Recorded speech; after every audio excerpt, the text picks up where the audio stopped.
Salut tout le monde, c'est Lord Beckett, désolé du fond, mais c'est que ma chambre est en bordel, donc à cause on a déménage. Donc on est ici aujourd'hui. Que savez-vous vraiment sur la paléontologie? Vous savez pas ce que c'est? Ou du moins vous savez pas grand chose sur le sujet? C'est pour ça qu'aujourd'hui je vous ai fait un petit classement de 5 monstres de la préhistoire. En cinquième position, le ptéranodon. Le ptéranodon est un reptile volant. Il traversait le ciel au temps préhistorique et plongeait en piqué sur les poissons.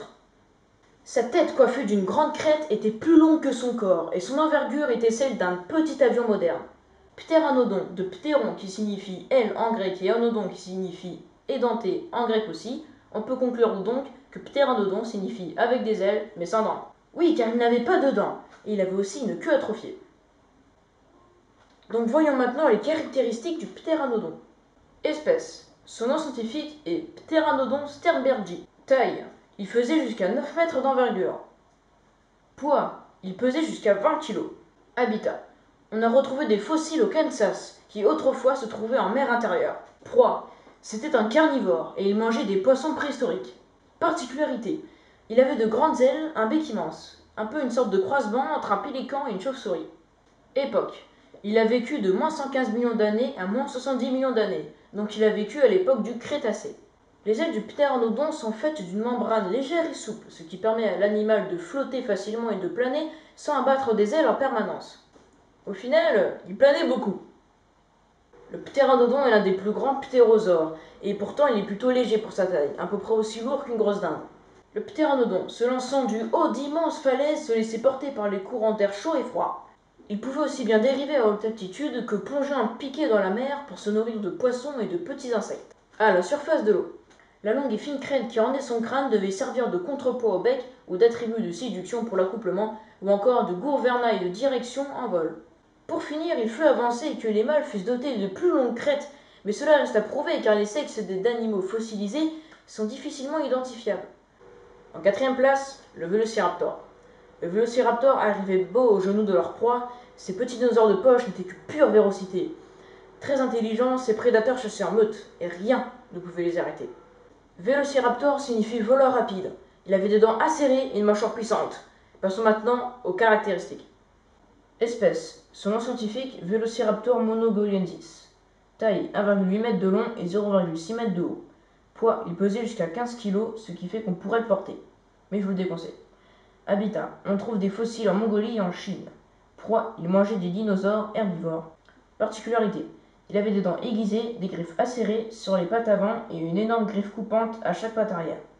Époque. Moins 80 millions d'années et moins 70 millions d'années à la fin du Crétacé. Le vélociraptor, grâce aux grandes articulations de ses orteils, pouvait positionner ses griffes rétractibles quasiment à la verticale, ce qui lui permettait de poignarder ses proies. Le vélociraptor chassait en meute, permettant à ces petits dinosaures de chasser de grandes proies, comme le stégosaure et l'apatosaure qui sont de grands herbivores. Les derniers fossiles de raptors montrent qu'ils étaient pourvus de plumes, ce qui renforce l'hypothèse que les oiseaux sont des théropodes. Les théropodes sont un groupe de tétrapodes. Ce sont des animaux ayant un squelette comportant 2 paires de membres et une respiration pulmonaire. Donc un groupe de tétrapodes bipèdes. Bipède désigne les animaux se dressant sur ses membres postérieurs, comprenant la quasi-totalité des dinosaures prédateurs. Donc on peut conclure que les oiseaux sont les descendants des dinosaures. Pour terminer, le vélociraptor avait une vitesse de course de 39 km/h. Et l'homme, lui, 29 km/h, encore si il est chaud. Donc si vous voyez un vélociraptor, courez vite. En troisième position, le célèbre T-Rex. Le Tyrannosaurus Rex terrorisait tous les autres dinosaures il y a 165 millions d'années au Crétacé supérieur. Immense, il pouvait se dresser sur ses pattes et courir à toute vitesse. Tyrannosaurus Rex signifie le roi lézard tyran en grec. Le T-Rex était le plus grand de tous les dinosaures, et le crâne de son énorme tête pouvait faire jusqu'à 1,5 m de long. Passons aux caractéristiques. Espèce, Tyrannosaurus rex. Taille, jusqu'à 5 m de haut et 11 m de long. Poids, jusqu'à 6350 kg. Habitat, on ne trouve des fossiles qu'en Amérique du Nord. Proie, dinosaure mort ou vivant. Spécificité, pattes puissantes, énorme mâchoire et dents de 15 cm. Époque, Crétacé supérieur. Le T-Rex pouvait atteindre la vitesse de 29 km/h, comme les humains. Parlons de son membre intérieur. Il n'avait que 2 griffes et il faisait que 1 m de long, ce qui est très petit. À quoi servait-il alors? Les scientifiques ont découvert qu'ils étaient très puissants et ont avancé différentes hypothèses. Ils auraient pu servir à tenir la femelle lors de l'accouplement, ils auraient pu lui permettre de s'aider à se redresser, ou encore tenir sa proie lorsqu'il la mange. En deuxième position, le Dunkleosteus, un grand poisson placoderme. Il y a 400 millions d'années, bien avant l'époque du dinosaure, le Dunkleosteus était à la tête de la chaîne alimentaire et était l'un des premiers animaux dotés de mâchoires. Ce poisson cuirassé de la préhistoire pouvait broyer ses proies avec une grande férocité. Dunkleosteus vient de Dunkel, le nom du conservateur en paléontologie du musée d'histoire naturelle de Cleveland, et ostos qui signifie os en grec. Le corps de ce poisson était énorme et musclé. Cette force le propulsait dans l'eau pour attraper ses proies. Sa tête était constituée d'os épais. Le crâne du Dunkleosteus formait une carapace résistante qu'aucune créature ne pouvait transpercer. Vous l'avez deviné, c'est l'heure des caractéristiques. Espèce. Dunkleosteus. Attention, il existe des variétés diverses qui sont encore plus grandes que celle-ci. Taille, jusqu'à 6 mètres de long. Poids, jusqu'à 1 tonne. Proie, poissons et requins. Habitat. On retrouve des fossiles à l'est des États-Unis, en Allemagne et au nord-ouest de l'Afrique. Époque, entre moins 410 et moins 350 millions d'années au Dévonien. Le Dunkleosteus n'a pas proprement parlé de dents, mais une excroissance de ses os de sa mâchoire. Les os ont progressivement grandi et se sont affûtés, le poisson ayant pris l'habitude de mordre ses proies. Ses dents de devant, larges et crochues, avaient pour fonction d'incisives, tandis que celles de l'arrière, plus arrondies comme des molaires, avaient pour fonction de mâcher la nourriture.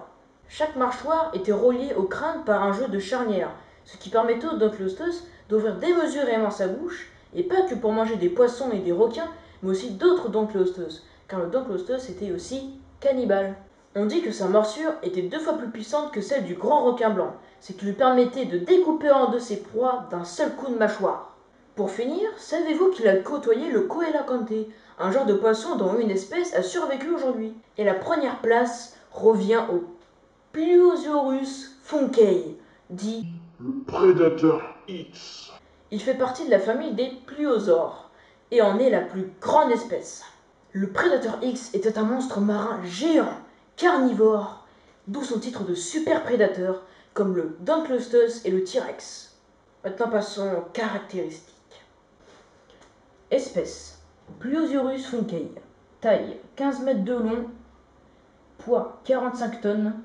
Habitat toutes les mers du globe. Spécificité. Dents de 30 cm de long et 4 nageoires. Époque. Il a vécu au Jurassique supérieur, plus précisément au Tinonien. Le prédateur X est en cours de description. Il n'a pas reçu de nom valide pour l'instant. On sait peu de choses sur lui car il a été découvert récemment en 2007. Le seul fossile de lui, trouvé en Antarctique, est composé de plus de 20 000 fragments et est très souvent inférieur au centimètre. Voilà, c'est fini, j'espère que vous avez apprécié. Je m'excuse si j'ai mal prononcé certains mots, mais c'est que je ne sais pas lire la phonétique, donc je ne savais pas comment les prononcer. Donc on se retrouve très prochainement, le mois prochain, pour une nouvelle vidéo. C'est nul, elle est nulle cette fin, elle est nulle, c'est nul, nul.